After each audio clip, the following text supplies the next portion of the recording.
If the statement is the continuation of a temporary task team outside of SAP's organizational structure had become untenable both administratively and constitutionally, that would mean reference to the existing task teams.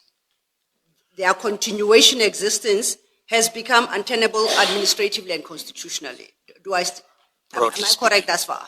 Broadly speaking, yes. So you say, of course, you do attach a caveat there that it does not preclude the establishment in the future of task teams as and when needed in response to specific challenges. Yes.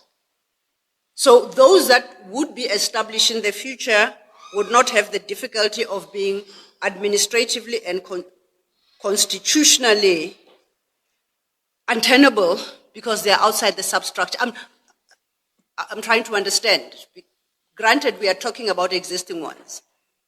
If their existence and operation outside SAP's organizational structure is what renders them constitutionally and administratively untenable, that surely must be a challenge that would afflict any other future task team because they would forever remain outside SAP's organizational structures.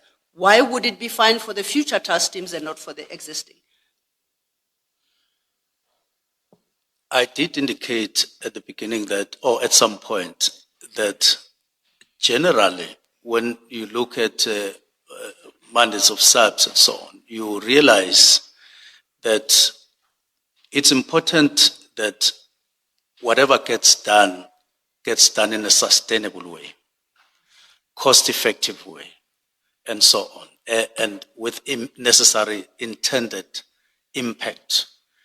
Therefore, generally discouraging, that statement is meant to generally discourage, in other words, to caution all of us that we're not going to make SAPs an organization of temporal task teams in general. But it doesn't mean that even when it is necessary to establish a task team, you would not establish one. But consider that it is cumbersome. Yes. Consider that it diminishes your chances to obtain or to reach out for your mandates. Thank you for that, Minister. And another thing, once again in response to Commissioner Baloyi, with reference in particular to the PKTT, I understood you to say, and my understanding might be incorrect, and please correct me, that the PKTT, the first time around you said, was always identified for absorption. The second time you referenced this issue, you said, was targeted for integration. Did I hear you? Did I understand you correctly? Correct. Does your letter of the 31st of December achieve any of those objectives, whether it's absorption or integration?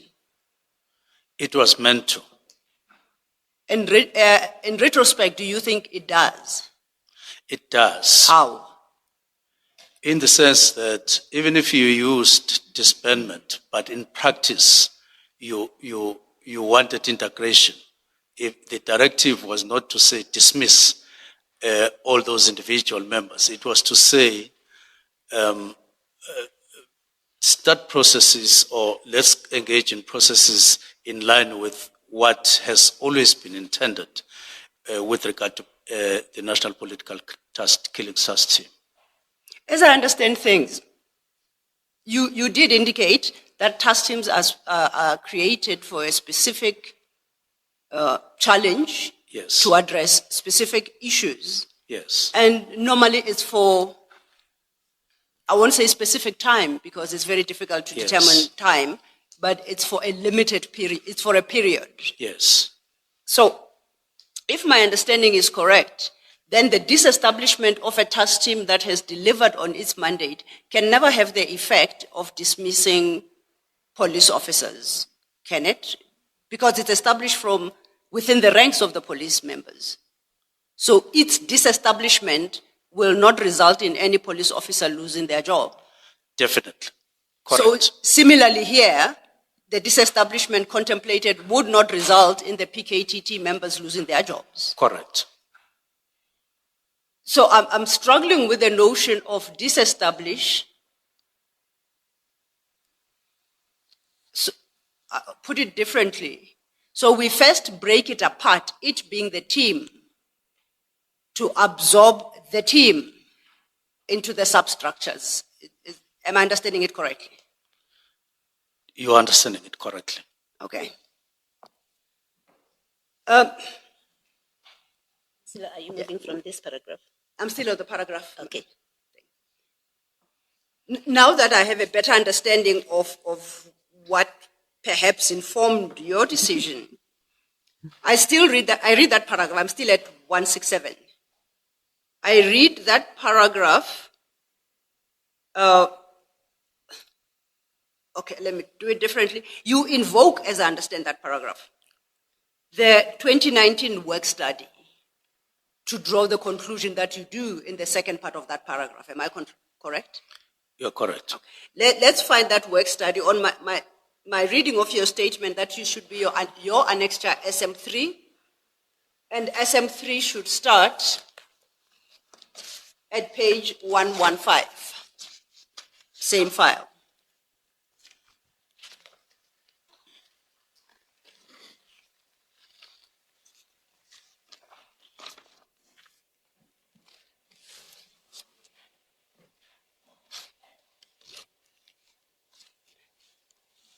And in annexure SM3, this document is titled Establishment of Specialized Capacities, Anti-Gang Units, Murder and Robbery Units, as well as Taxi Violence and Cold Case Investigation Functions within the South African Police Service. Rather a mouthful, but I had to say it all for purposes of the record. That is the document, correct? Yes, correct. Same page 117 under item 2, the heading is purpose. I read the following. The purpose of this investigation is to determine the feasibility of establishing specialized capacities, as well as to give clarity on the structural placement and functional, as well as enabling post-structure requirements within the detective service. Would the establishment be feasible? Okay, there might be challenges there in the construction of the sentence, but the purpose is clearly stated there, and we can fill in the gaps where we think some words are missing to try and understand and have a full appreciation of the purpose. So, the purpose of this investigation, of which this report is a result, was to determine the feasibility of establishing specialized capacities within detective service, in summary. Yes. Is that yours? Yes. Do you know what was the outcome of this study? That on that particular aspect, the feasibility of establishing specialized capacities within the detective service? Yes, if I'm not mistaken, it's just that I don't see the date, but it sounds like the 2018 establishment. It talks about, it should be 2018 work study. Apologies, Minister, I lost you. I'm saying I don't see the date. Oh, the date of this, if you go to page 155 of that SM3, Yes. it bears the signature of it's Sectional Commander Operational Organizational Design Detection, Colonel A.K. Murray. It's got a date of 2019-06-19. Oh, yes, yes. And I take that person to be the author. Correct. Yes, 2019, yes. Yes.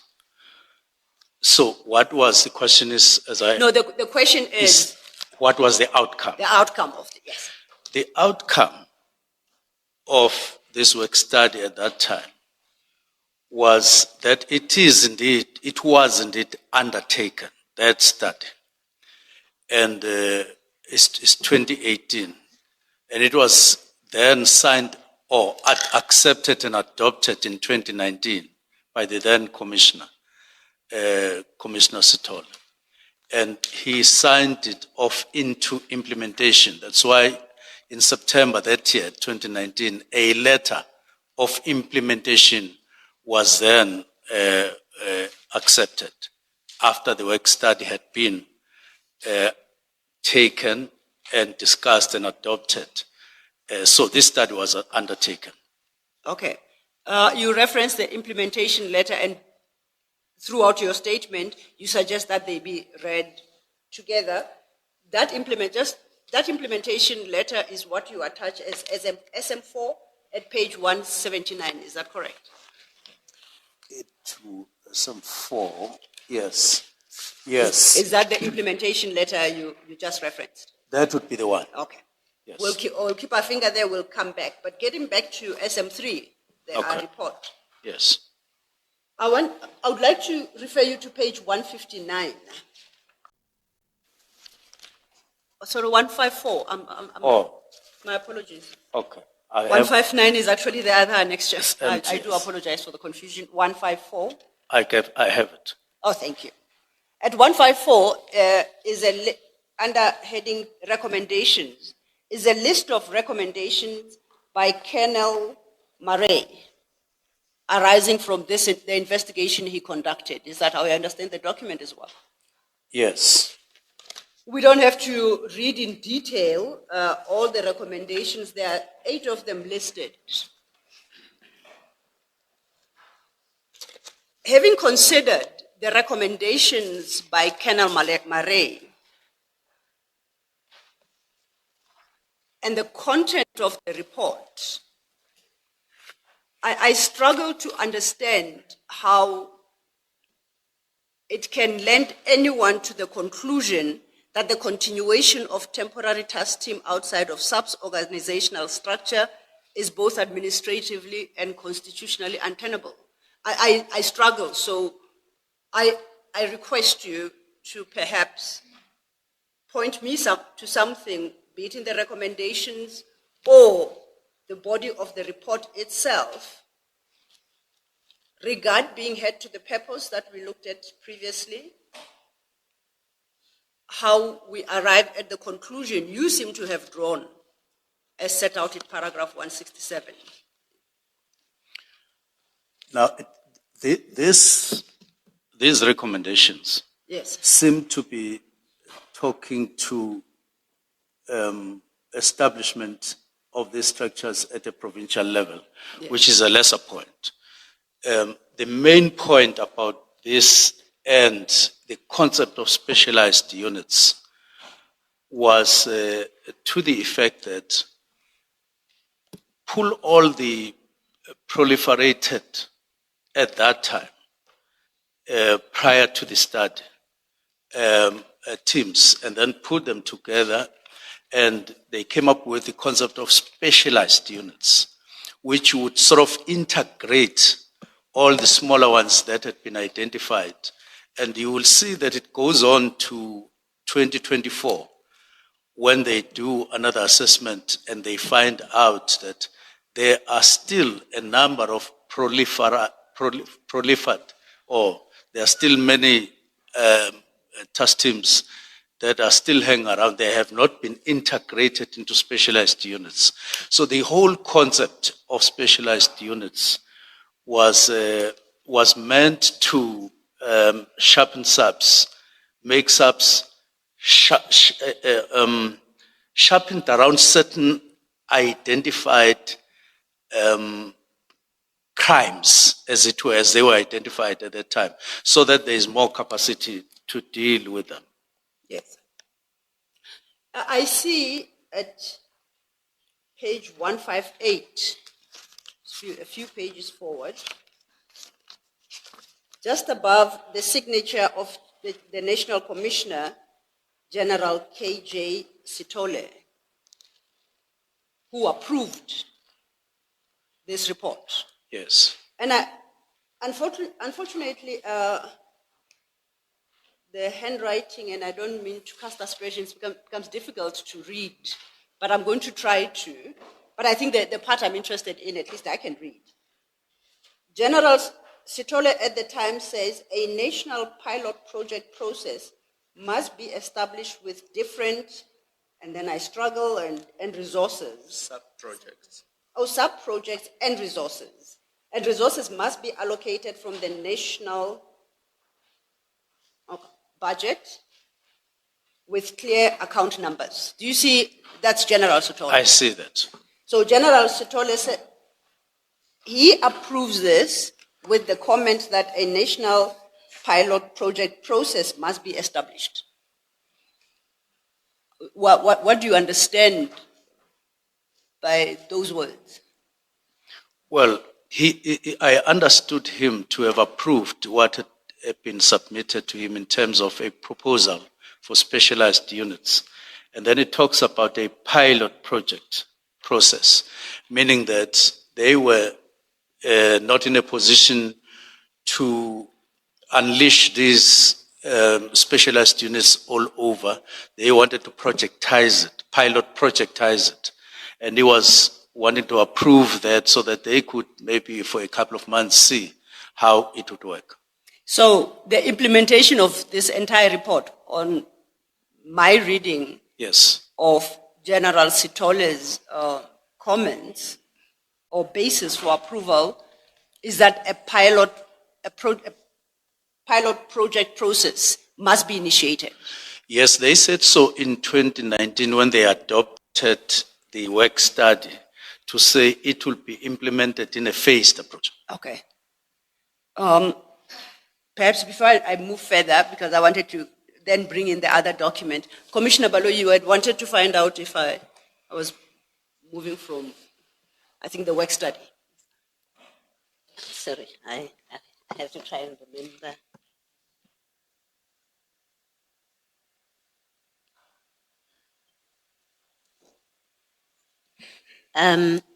If you go back to that paragraph in your statement, Minister, that paragraph 167, and I think you did explain, Ms. Silo asked you the question you explained, I'm just not sure that I understood, so I'm going to ask you to repeat it, please. The way you speak about this task team being administratively untenable, can you just explain again, what did you mean when you say it's administratively untenable? It meant that subs with a proliferation of smaller, if I could just insert that, task teams, it would stretch them or it would overstretch them. There was a concept when they decided, in fact, even in terms of effectiveness, that is what landed them in a concept of specialized units so that they would absorb all these into bigger, into more specialized for control and management, which is the duty of the National Commissioner. And I think they were quite in line with the qualitative meaning of manage and control, because they had in mind, if I looked at it, effectiveness and efficiency. And therefore, here, it had become untenable. They wanted to make it possible and much more easier for them to administer. Okay.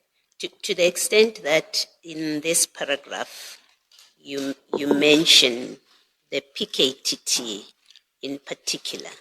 Yes. In what way had the PKTT become administratively untenable to have the PKTT? And the question is direct to the PKTT, because our discussion is about your reasons for disbanding the PKTT. So Yes. While you speak of broadly Yes. task teams, let's come to the PKTT, because that's one of the factors you took into account. In what way Yes. had it become administratively untenable to have the PKTT exist for another day beyond the 31st of December? When I wrote the letter, I was already in possession of what I referred to as allegations from a number of categories of people, including civil society, including and so on, but also including people from inside subs. Now, when I wrote the memo, that is the directive, I had that in mind that possibly certain things are setting in subs via PKTT in terms of control and administration. Now, that category of complainants, if I could refer them, I could refer to them as such, that I was advised by the Commission to seek advice from my lawyers on, indicated to me clearly that there are certain things that we are losing in terms of control and management. If you look at the complaints that I had received by the time I wrote this letter. So it refers to that, but it also refers to alleged abuses of human rights by those who had written to us in various categories as I referred them to. So this is what, this refers to that. Yes. Now, all right, it's a separate discussion, those complaints, so I'm not asking that we get into them. Yes. We will have a discussion separately. Yes. These complaints, to the extent that that's what you're referring to here, when you talk about administrative untenability of the continued existence of the PKTT, you did not discuss them with the National Commissioner, those complaints. We discussed some of them. No, the ones that you've listed. You've given us a list, and you're referencing them now, including those names that you gave yesterday. You did not say to the National Commissioner, I've got these complaints. I want your response to them. The ones that are here, I did. The ones that are in the envelope, I didn't. Okay, all right. Where I'm going with it is you get to a point where you make a decision that those complaints are evidence of administrative untenability, to whatever we mean with that concept.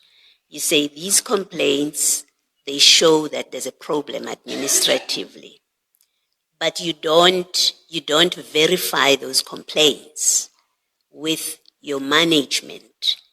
And yet, on the basis of those complaints, you conclude the continued existence of the PKTT is administratively untenable.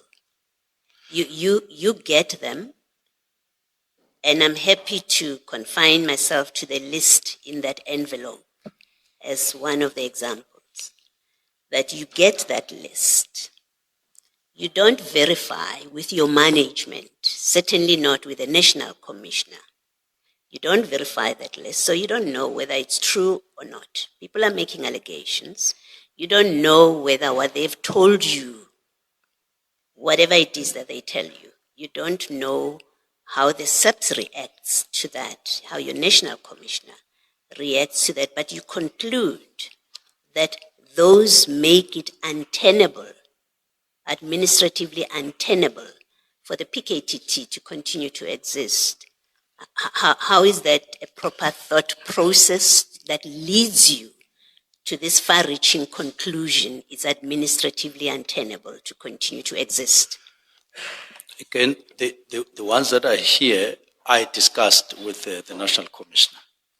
The ones that are in the envelope, I didn't. And the reason why I didn't, it was solely because of the agreement between me and these people when they met me in person, indicating confidentiality, but more than that, indicating safety concerns. Yes, we'll get to that. Yes. I ask you not to enter into the merits because it's a topic on its own. Yes. I'm simply putting to you the difficulty that you get complaints, you don't ask your National Commissioner, is this true, is it not true? Tell me what you've done about it. But you don't do that, but you get to the conclusion to use that as a reason, as one of your reasons to dissolve the PKTT because you say it has become administratively untenable? I did discuss with the National Commissioner the concerns raised by Mary de Haas. I did discuss with the National Commissioner concerns that were raised by Patricia Mashale. The ones that Patricia Mashale raises in her Facebook, We did discuss with the National Commissioner. those Facebook extracts. We did discuss that there are a number of things that, not necessarily one by one, but we did discuss that she is putting things to me, and Yes. is she putting things to you? Yes. He said, yes, Yes. I am receiving this. And then we had a small discussion And about from that. that discussion, where the National Commissioner says, yes, I'm aware of this, Yes. because she has raised them, you decide that those complaints render the PKTT's continued existence administratively untenable. Partially, and then the other part is the ones that I didn't discuss with them, but I got to know about them, but I didn't discuss with them. But Yes. combining them, I'm trying to say, it's not like I didn't discuss any of the concerns or anything with the National Commissioner. I did, Yes. partially, but the others I didn't discuss. Okay, all right. Perhaps to summarize, is your position from this discussion, are you saying where you refer as a reason for dissolving the PKTT, where you say it had become administratively untenable, you're saying that because of the Mashale complaints, because of Ms. de Haas's complaints, because of those 8 people in that envelope. You say all of that taken together is what led you to the conclusion that the continued existence of the PKTT for another day is administratively untenable. Correct. Okay. But you remember that there are other reasons. Yes, These are not here. Yes, you in that will context. discuss your other reasons. Yes. I'm just wanting to make Yes, sure that correct. administratively, where you refer to administratively, Correct. those 3 are the factors you took into Correct. account to that conclusion. Thank you.